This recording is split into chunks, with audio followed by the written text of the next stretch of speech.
여호와께서 모세에게 이르시되 하늘을 향하여 내 손을 내밀어 애굽 땅 위에 흑암이 있게 하라. 곧 더듬을 만한 흑암이리라.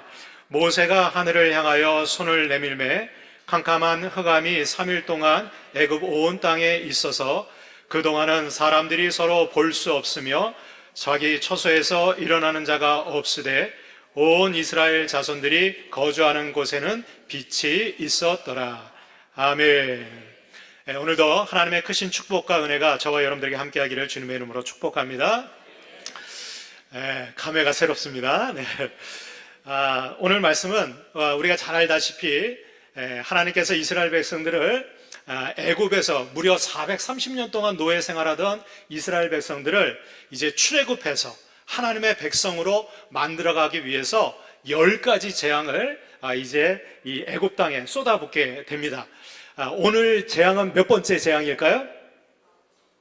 눈치가 있으신 분들은 알겠지만 9번째 재앙입니다. 자, 그러면 교회 학교 때 실력을 생각해서 10가지 재앙을 한번 외워보도록 하겠습니다. 첫 번째 어떤 재앙이죠? 피, 그죠? 나일강이 피로 변하는 피. 그리고 두 번째 개구리. 세 번째 이. 네 번째 파리. 입만 뻐끗뻐끗 하시는 분이 있어요. 그리고 다섯 번째 악성 전염병. 그 다음에 여섯 번째 악성 종기. 그 다음에 우바, 메뚜기. 그 다음에 9번째 오늘 흑암의 그 심판이 있었고 10번째 장자의 죽음. 잘하셨습니다. 그러니까 교회 학교를 잘 나오셔야 돼요. 이 10가지 재앙은 어떻게 보면 그 당시 이 애굽에서 섬기고 있었던 각종 동물, 우상 그리고 이방 그 신들의 대표적으로 이 10가지가 있습니다. 그 가운데서 애굽 사람들이 가장 위대한 신으로 여겼던 여신이 있어요. 라라고 하는 여신인데 이 신은 태양신입니다. 그래서 이 태양신은 그 빛의 신이었기 때문에 이 9번째 이 재앙은 바로 이 애굽에서 가장 위대하다라고 여겼던 그 태양신이 빛을 잃어버리는. 그래서 누가 참신이냐? 여호와 하나님이 참빛이고 참신이라는 것을 드러내게 되죠. 그리고 여러분들 10번째 재앙 장자의 죽음은 바로 이 바로 이 애굽의 왕이었던 이 바로가 실은 파라오입니다. 파라오. 여러분들 파라오는 라의 아들이에요. 라 여신의 아들. 그러니까 태양신의 아들이 파라오고 그게 바로 바로 왕이거든요. 그러니까 애굽 사람들은 바로 왕을 볼 때 그냥 사람으로 보는 게 아니에요. 누구로 봅니까? 태양신의 아들. 여러분들 신의 아들은 누구예요? 사람이 아니에요. 신이에요. 그러니까 바로 왕을 볼 때 애굽 사람들은 야, 태양신의 아들인 저 바로는 신이라는 생각을 갖고 있어요.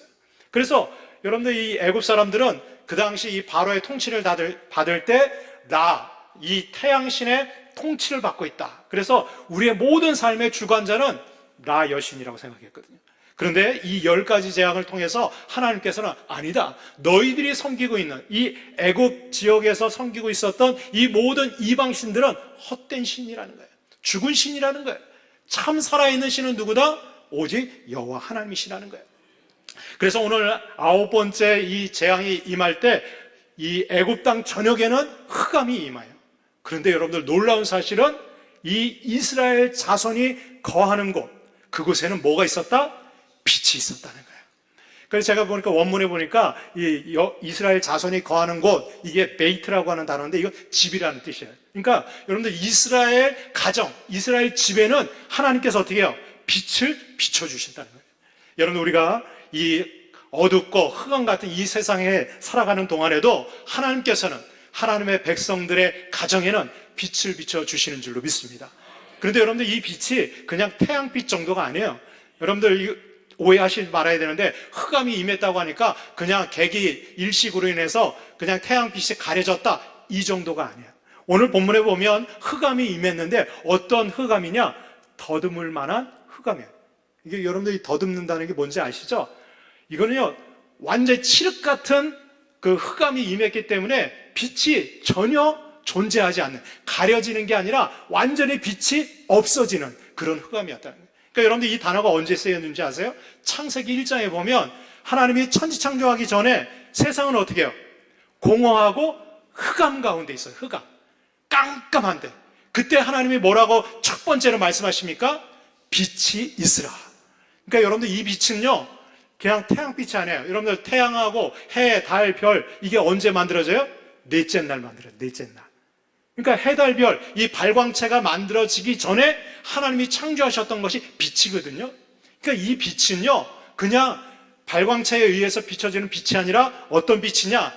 여러분들 흑암과 죽음, 절망 가운데 있었던 그 온 세상 가운데 하나님이 주시는 구원의 빛이라는 거예요.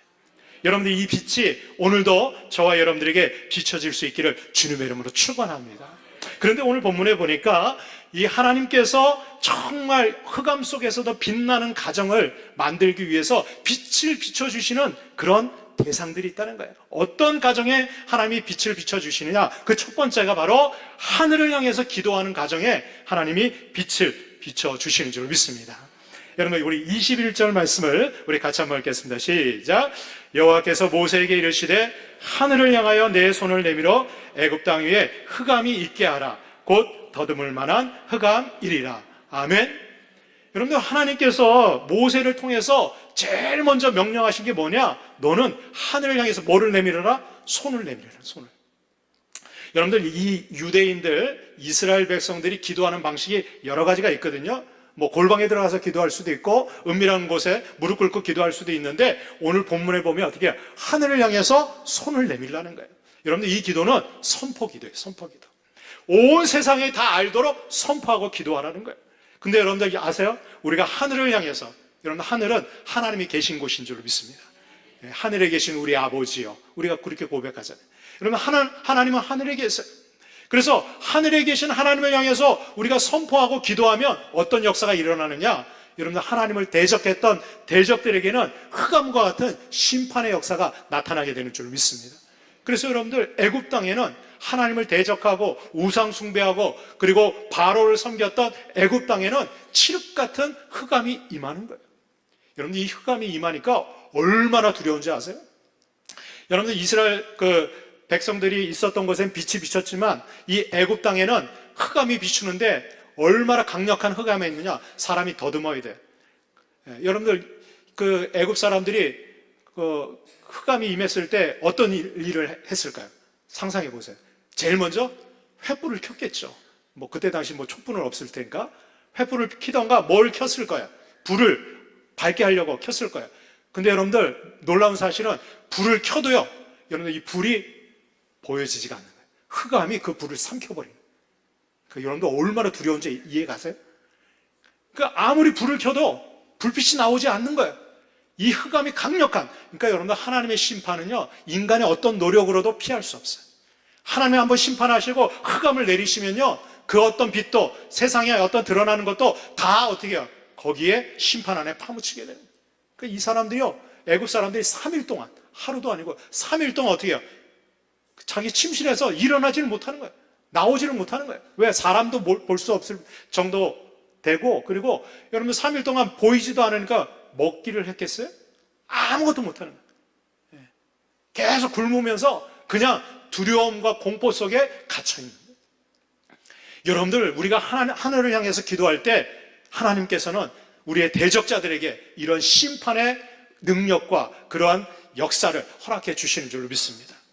우리가 살다 보면 여러분, 믿는 그리스도인들을 향해서 세상에서는요, 계속해서 대적하고, 그리고 믿는 자들을 향해서 조롱하고, 심지어 하나님을 대적하게 돼요. 그런데 여러분들, 우리가 두려워할 필요 없어요. 우리가 그들과 싸우는 것이 아니라 우리는 어떻게 해야 돼요? 하늘을 향해서 두 손을 내밀고 담대하게 선포하고 기도할 수 있어야 될 줄로 믿습니다. 여러분들, 하나님께서는 대적자들을 심판하시지만 하나님의 백성들에게는 어떻게 하십니까? 구원의 빛을 비춰주시는 거예요. 저는 그런 생각이 있어요. 이때 당시에 이스라엘 백성들이 어떠한 감정과 그런 느낌을 가졌을까? 여러분 생각해보세요.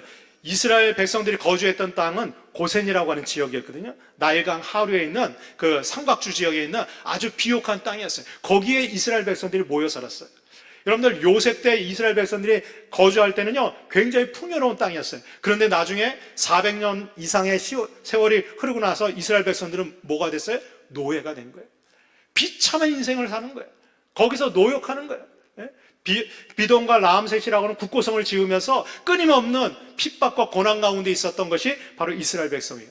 그런데 여러분들, 모세가 하늘을 향해서 두 손을 내밀고 기도할 때 하나님께서 애굽 땅에는 흑암을 내리시고 이스라엘 백성이 거주하는 고센 땅에는요 빛을 비춰주시는데, 이 빛은요 태양빛이 아니에요.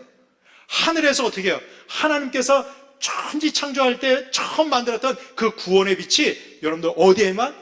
이스라엘 백성들에게는 비춰지는 거예요. 여러분들, 그 빛을 받는 이스라엘 백성들은 어떤 느낌이었을까요? 야, 하나님께서 우리를 기억하시는구나. 하나님께서 우리를 사랑하시는구나. 야, 우리는 저 애굽 백성들하고 전혀 다른 하나님의 백성이구나. 비록 우리는 지금 노예로 있지만, 그러나 우리의 신분과 정체성은 우리는 하나님의 백성이라는 거예요. 여러분들, 이것을 깨달을 수 있기를 주님의 이름으로 축복합니다. 여러분들, 하나님의 백성들도 우리가 이 땅에 살아가다 보면 때때로 흑암 가운데 빠질 수가 있어요. 여러분들, 구약 성경에 보면 구약 선지자 중에서 이 흑암 가운데 빠졌던 선지자가 있어요. 여러분들 누군지 아세요? 요나입니다. 요나가 하나님으로부터 너는 니느웨 성으로 가서 복음을 증거하라. 그런데 이 요나가 어디로 갑니까? 정반대인 다시스로 가는 거예요. 마침 그 항구에 가보니까 다시스로 출항하는 배가 있어요. 배를 타고 어떻게 해요? 요나는 그냥 잠이 들었어요. 그런데 어떻게 풍랑이 일고 사람들이 막 난리가 났어요. 근데 그 결과 누구 때문에 이런 풍랑이 일어났느냐? 바로 요나 때문에 일어났어요. 결국은 요나를 어떻게 해요? 바다로 던져버려요. 근데 여러분들, 이 하나님께서는요 이 요나를 그냥 내버려 두지 않습니다. 어떻게 해요? 큰 물고기가 이 요나를 삼켜버려요. 처음 듣는 얘기예요? 다들 이야, 그런 얘기가 있어? 이렇게 쳐다보시는데, 그러니까 교회 학교를 잘 나오셔야 돼요. 교회 학교 때가 참 중요해요. 요나를 이 큰 물고기가 딱 삼켜버렸어요. 여러분들, 요나가 그 뱃속에 들어갔을 때 빛이 있었을까요? 아니요. 거기서 무슨 불을 켜요? 아주 칠 것 같은 캄캄한 흑암이 임하는 거예요. 며칠 동안? 3일 동안. 그때 여러분들, 요나가 할 수 있는 것 딱 한 가지 있어요. 뭐 있을까요? 하나님께 기도하는 거예요. 여러분들, 요나서 3장 1절로 2절 말씀을 우리 같이 한번 읽겠습니다. 시작. 요나가 물고기 뱃속에서 그의 하나님 여호와께 기도하여 이르되 내가 받는 고난으로 말미암아 여호와께 불러 아뢰었더니 주께서 내게 대답하셨고 내가 수올의 뱃속에서 부르짖었더니 주께서 내 음성을 들으셨나이다. 아멘. 여러분들, 요나가 물고기 뱃속에 있으면서 뭐라고 얘기하냐? 내가 수올의 뱃속에서 부르짖었다. 이 수올이요 음부거든요. 여기는요 흑암이 있는 것이에요. 아주 깜깜한, 빛이 없는, 구원의 여망이 없는 곳. 그런데 여러분들 아세요? 그곳에서도 우리가 할 수 있는 게 있어요. 하나님께 기도하는 거예요. 여러분들, 이 요나가 기도할 때 뭐라고 기도했느냐? 그의 하나님 여호와께 기도했다. 이게 여러분들 중요해요. 여러분, 우리가 흑암 가운데 빠질지라도 때로는 내 잘못, 내 죄로 인해서 넘어지고 쓰러지고, 그리고 소망에 정말 전혀 없는, 소망이 전혀 없는 수월과 같은 뱃속에 빠질지라도 여러분들, 나의 하나님을 잊어버리지 않기를 주님의 이름으로 축원합니다. 그때도 우리 하나님은 우리 하나님이에요. 나의 하나님이에요. 그 하나님은 변함이 없어요. 우리의 환경과 처지, 비록 내가 죄의 그 오물로 뒤집어 쓰고 있을지라도 우리 하나님은요 나의 자녀로 여겨주신다는 거예요. 그래서 어떻게 해요? 요나가 그 수월의 뱃속에서 부르짖었더니 주께서 내 음성을 들으셨다는 거예요. 여러분, 하나님이 들으시니까 어떻게 해요? 이 요나를 3일 만에 여러분들 토해내시는 거예요. 그 흑암에서 토해내시는 거예요. 빛 가운데 나갈 수 있도록 인도해 주시는 거예요. 여러분들, 오늘도 우리가 흑암 가운데 있을지라도, 혹시 여러분들의 삶에 정말 내가 감당할 수 없는 그런 두려움, 나를 캄캄하게 하는 절망, 이런 것들이 올지라도 아니에요. 여러분들, 포기할 필요 없어요. 여전히 우리 하나님께서는 우리의 기도를 들어주시는 줄로 믿습니다. 우리가 부르짖어 기도할 때 하나님은 그 기도를 들으시고 어떻게 해요? 흑암에서 벗어나 우리를 빛 가운데로 빛나는 인생으로 인도해 주실 줄로 믿습니다. 두 번째로, 하나님께서는 온전한 예배를 드리는 그 가정을 빛나게 하신다는 거예요. 우리 24절 말씀을 같이 한번 읽겠습니다. 시작. 바로가 모세를 불러서 이르되 너희는 가서 여호와를 섬기되 너희의 양과 소는 머물러 두고 너희의 어린 것들은 너희와 함께 갈지니라. 흑암이 임하니까 이 바로가 너무 두려운 마음이 생겼어요. 안 되겠다. 너희들 원하는 대로 가서 예배를 드려라. 제사를 드려라. 이렇게 얘기를 해요. 그런데 여러분들, 하나님께서 이스라엘 백성들을 출애굽시켜서 광야를 인도하시는 목적이 있었어요.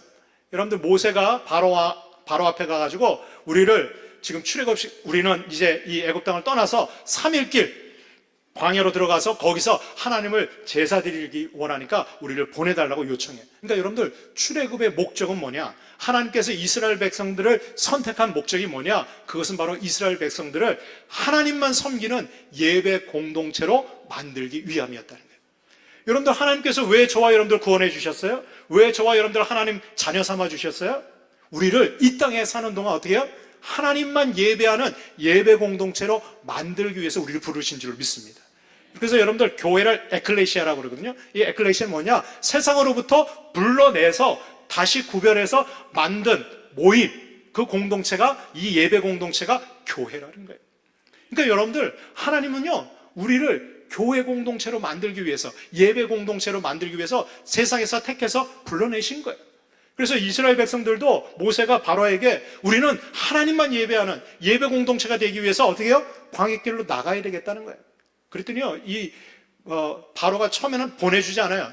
4가지 재앙이 있은 후에 8위 재앙이 끝나고 난 다음에 뭐라고 모세에게 얘기하느냐? 너희들이 제사를 드리겠다면 그러면 여기서 드려라. 여기서. 그 애굽 땅에서 제사 드리라는 거예요. 여러분들, 우리가 하나님 앞에 예배할 때 온전한 예배를 드릴 수 있기를 주님의 이름으로 축복합니다. 여러분들, 온전한 예배를 드리기 위해서는 3가지 조건이 필요해요. 그 첫 번째가 뭐냐? 여러분들, 하나님이 구별한 장소에서 드려야 돼요. 우리가 코로나 때 한참 온라인 예배 드리다 보니까 이게 편안하고 좋으니까요, 사람들이 집에서 예배 드리든 교회 나가서 예배 드리든 똑같이 하나님 말씀 듣고 예배 드리는데, 아니요, 달라요. 하나님이 구별하신 거룩한 장소에서 예배 드려야 돼요. 여러분들, 바로는요, 사단 마귀의 예표입니다. 그래서 어떻게 해요? 세상은 끊임없이 우리를 유혹하고 타협하고 때로는 위협합니다. 굳이 시간 들여서 또 거리도 먼데 꼭 교회 가서 예배 드려야 돼? 여기서 드리면 되지. 여기서 타협하게. 근데 모세는 어떻게 합니까? 아닙니다. 우리는 3일길 광야로 가서 드려야 됩니다. 이 애굽에서 드리면 애굽에서 섬기는 잡신들, 이방 우상들이 얼마나 많아요. 근데 바로는 뭐라 그래요? 여기서 제사 드리면서 나를 위해서 기도하라, 이렇게 얘기해요. 여러분들, 그게 예배예요? 아니요. 우상 숭배하는 거예요. 안 돼요. 그 8번째 이제 재앙이 끝나고 나니까 바로가 또 뭐라고 얘기하느냐? 그러면 좋다. 광야에 가서 너희들 예배 드리는데 너무 멀리 가지 말고 하루길 정도만 가서, 그것도 누구만 가서? 남자 장정들만 가서 예배 드리라. 그러니까 여러분들, 이 바로는요, 끊임없이 타협하는 거예요. 너희들만 가서, 장정들만 가서 제사 드리고 오면 되지. 아니요. 여러분들, 이 모세가 뭐라고 얘기합니까? 아니다. 우리 남녀노소, 우리 가족들 다 가야 된다. 그리고 뭐도 가져가야 된다? 이 가축들도 다 가져가야 된다. 그러니까 여러분들, 온전한 예배의 두 번째는 뭐냐? 온 가족이 같이 드려야 돼.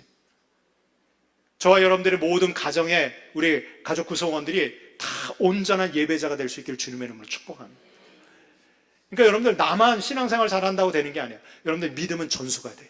우리 자녀들, 다음 세대들, 미래 세대들에게 여러분들 신앙의 전수가 이루어져야 돼요. 그러기 위해서는 어떻게 해야 돼요? 같이 예배 드려야 돼요. 제가 지난번 우리 부활절 전에 특별 새벽 기도할 때 보니까 우리 초등부에서 출석부까지 만들어가지고 이 초등부 아이들 격려해가지고 이거 아이들이 나오는데요, 막 가슴이 좀 막 뛰더라고. 아이들 보니까 눈 비비고 나오면서, 그래도요 올인하는 그 아이들을 보니까, 그러니까 아이들이 나오니까 부모님이 아이들만 보낼 수 없으니까 어떻게 같이 따라서 나오시더라고요. 저는 그 가정에 하나님이 빛을 비춰주실 줄로 믿습니다. 그 자녀들의 인생이 빛나는 인생이 될 줄로 믿습니다. 제가 오늘 오다 보니까 엘리베이터에 손익기 기도가 있더라고요. 너무 중요해요. 여러분, 신앙생활을 혼자 할 수 없어요. 교사와 또 부모님과 우리 자녀들, 또 보는 우리 형제자매들이요, 서로 손을 잡고요, 함께 기도해 줘요.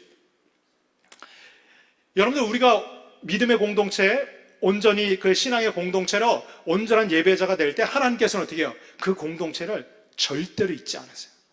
그곳에 하나님의 빛을 비춰주시고 쏟아부어 주시는 거예요. 오늘 본문에도 보니까 이제 이 9번째 흑암의 재앙이 있은 후에 바로가 뭐라고 얘기하느냐? 그럼 좋다. 너희 장정들 그리고 자녀들 어린 아이들 다 데려가서 예배 드리는데 뭐는 두고 가라? 양과 소는 두고 가라는 거예요. 여러분들 바로는 끝까지 타협하고 위협하고 그리고 우리를 유혹하는 거예요. 여러분들 온전한 예배가 되기 위해서는 여러분들 온 가족들이 하나님의 구별한 장소에서 어떻게 해요? 온전한 제물과 헌신이 있어요. 여러분들 제사를 드릴 때 제일 중요한 거는 제물입니다. 여러분들 이스라엘 백성들이 이제 출애굽해서 모세를 통해서 십계명을 받고 율법을 받은 다음에 하나님이 주신 첫 번째 그 율법이 뭐냐? 제사법이었어요. 제사법. 너희들은 어떻게 하나님 앞에 제사를 드려야 되느냐? 그 중에서 제일 중요한 게 제사 드릴 때 제일 중요한 건 제물이에요. 제물이 흠이 없어야 돼요. 왜냐하면 여러분들 제물을 통해서 우리가 제사를 드리는 이유는 나는 죄와 허물이 많아. 근데 내 죄와 허물을 어떻게 사함받느냐? 바로 흠없고 그리고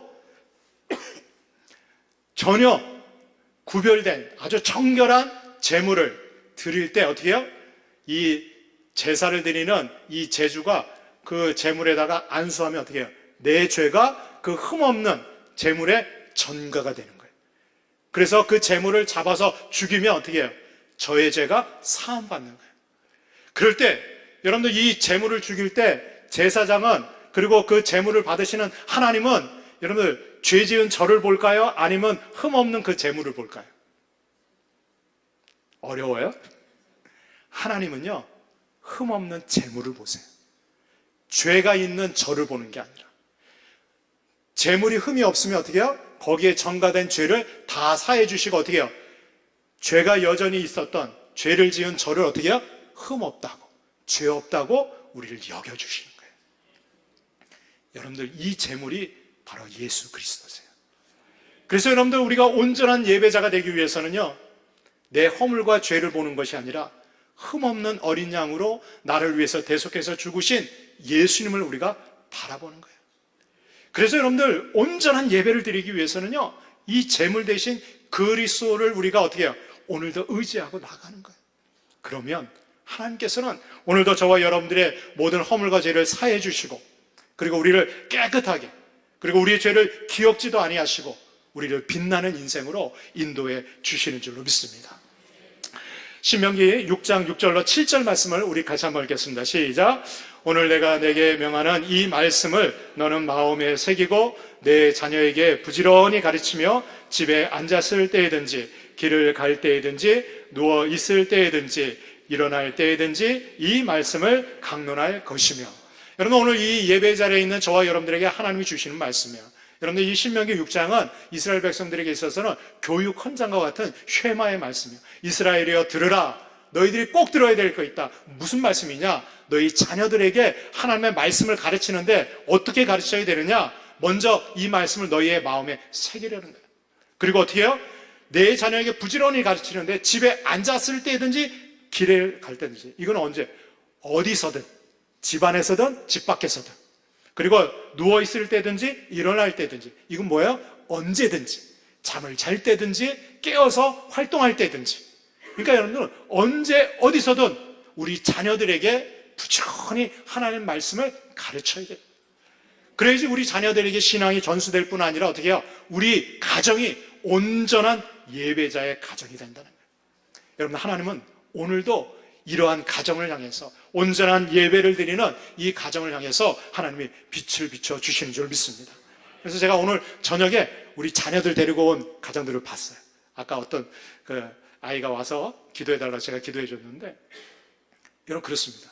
여러분 우리 자녀들이 계속해서 예배의 자리를 지키고 나아갈 때 하나님께서는 대를 이어서 우리의 가문에 정말 하나님의 복음의 빛, 이 구원의 빛을 계속해서 비춰주실 줄로 믿습니다.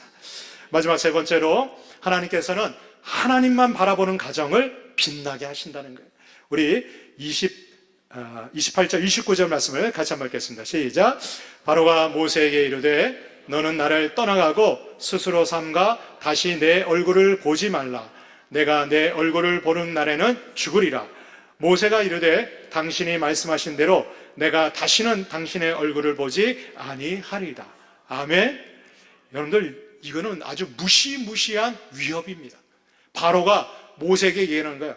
얼마나 분노와 화가 났는지, 너 다시는 내 얼굴 보지 말아야 돼.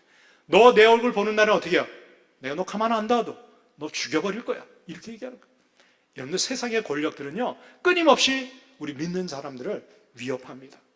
우리 여기 청년들 가운데 직장 생활할 때, 여러분 세상에서 얼마나, 너 수요일 날도 예배 드리러 가야 돼? 주일날 낮에만 가면 되지 저녁에도 가야 돼? 여러분, 우리를 위협하고 또는 우리에게 타협할 때도 있어요. 야, 너 주일만 지켜, 주일만.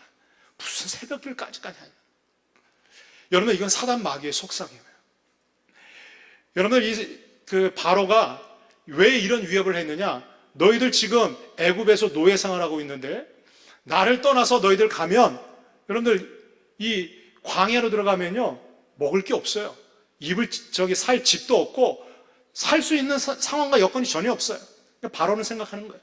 너희들 좀 있다가 광야에 나갔다가 먹을 거 없고 잘 데 없고 생활할 수 없으면 어떻게 해요? 다시 돌아올 거 아니야. 너 그때 돌아오면 어떻게 해요? 그때 가면 나 다 죽일 거야. 그러니까 어떻게 해요? 지금 가지 마. 타협하는 거예요. 우리를 유혹하는 거예요. 근데 여러분들, 모세가 뭐라고 얘기합니까? 내가 다시는 당신의 얼굴을 보지 아니해요. 누구를 바라보겠다는 거예요? 하나님 바라보겠다는 거예요. 여러분, 이게 중요해요. 물론 우리는 신앙생활하면서 교회에서만 생활할 수 없어요. 우리는 세상에 나가야 되고 직장도 다녀야 되고 학교도 가야 되고요. 또 세상 사람들하고도 관계도 가지고 살아가야 돼요. 그때 여러분들, 우리 얼마나 많은 갈등과 유혹이 있습니까? 그런데 여러분들, 세상은 세상의 가치관으로 우리를 계속해서 위협합니다. 아유, 신앙생활한 것 주일날 교회 가서 그렇게 생활하면 되지. 주간 중에 사회생활 할 때는 사회생활 하는 것도 다 하나님 이해하신다는 거예요. 아니요. 하나님께서는요, 우리가 교회에서 신앙생활하는 거나 사회에서, 직장에서, 학교에서 생활하는 거나 동일하기를 원하시는 줄 믿습니다. 여러분, 우리가 세상의 권력자나 또 세상 사람들한테 그 눈치 보고 그들의 얼굴을 바라보는 것이 아니라 하나님만 바라볼 수 있기를 주님의 이름으로 축복합니다. 여러분들, 모세와 이스라엘 백성들이 광야로 나갈 때 그들이 준비했던 것은 한 달치 식량밖에 없었어요. 근데 여러분들, 그들이 40년 동안 광야 생활할 때 그들이 굶어 죽었을까요? 아니요. 그들이 바라봤던 그 하나님은요, 하나님만 바라보는, 여러분, 광야에서는요 바라볼 곳이 없어요. 바라볼 대상이 없어요. 오직 하나님만 바라보는 거예요. 그런데 여러분들, 하나님께서 어떻게 해요? 하나님만 바라보는 이 이스라엘 백성들, 남자 장정만 60만 명, 여성하고 어린아이들 다 합치면 200만이 넘는, 어떤 성경학자는 300만 가까이 됐을 것입니다. 그 많은 인원들을 40년 동안 하나님께서는 어떻게 해요? 먹이셨어요. 만나를 매일같이 내려주셨어요. 여러분들, 우리가 사람 쳐다보지 않고 사람 의지하지 않아도 하나님만 바라봐도 여러분, 먹고 사는 문제 하나님이 다 해결해 주실 줄 믿습니다. 여러분, 그런 믿음이 있어야죠. 네. 여러분들, 이스라엘 백성들이 광야를 지날 때 하나님께서 어떻게 해요? 그들을 어둠 가운데 두지 않았어요. 밤에는 불기둥으로 그들을 지키시고 빛 가운데 인도하셨어요. 낮에는요 구름 기둥으로 그들을 인도하셨어요. 네. 마실 물이 없을 때는 반석에서 물을, 생수를 내어서 그들에게 마셨어요. 여러분들, 광야에서 생수를 마신다는 건요, 이거는 상상도 못하는 일이에요. 여러분들, 이스라엘 백성들을 하나님께서는 어떻게 해요? 눈동자처럼 지켜주시고 인도해 주시고 보호해 주시는 거예요. 그들이 고기 먹을 게 없다고 할 때 하나님은 어떻게 해요? 동풍을 불어서 메추라기로 그들의 배가 부르도록 하나님 먹게 하셨어요. 여러분들, 하나님만 바라보면 살 길은 열리게 될 줄로 믿습니다. 흑암이 문제가 아니에요. 우리 환경과 여건이 문제가 아니에요. 여러분들, 혹시 내가 처해 있는 환경이 다 빼앗기고 다 잃어버리고 아무런 소망도 없고 의지할 사람도 없고 도와줄 그러한 인맥도 없고, 여러분들 그거 상관없어요. 우리가 바라봐야 될 분은 오직 하나님뿐이신 줄 믿습니다. 여러분, 그 하나님께서 우리를 지켜주시고 인도해 주시는 거예요. 여러분, 마태복음 10장 28절 말씀을 우리 같이 한번 읽겠습니다. 시작.